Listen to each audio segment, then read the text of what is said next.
Еще с древних времен голубь – символ мира, символ борьбы против насилия, тревог и слез. С этим боролся чеченский народ долгие 10 лет. Именно столько действовал режим контртеррористической операции на территории республики. О своих воспоминаниях того времени рассказывает Зима Лалаева. Мы ходили по подвалам, было очень трудно.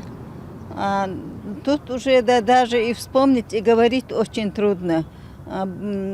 Обстреливали прям от и до, все.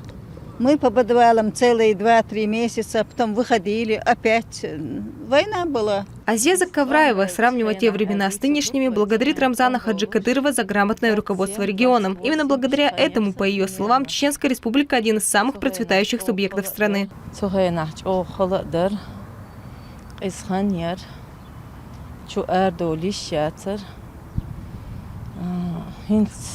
Çok erdovla, çudovla, xazvayın ta ina metkş pargattu, çok ervalişu, berişna mel üyeşuk, balnit, şkola, üyeş dolhuma, massohuma deştu. О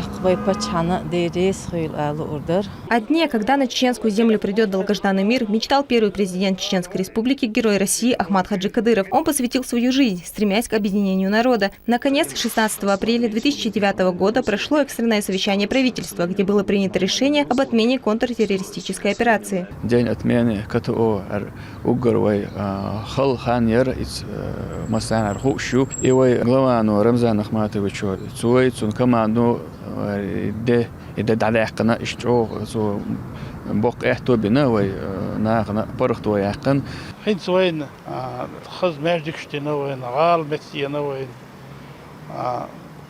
ديك وين على الله برتي وتدعش حاش قشتك فدرج كل حالين غالن شوي كل يحدوي.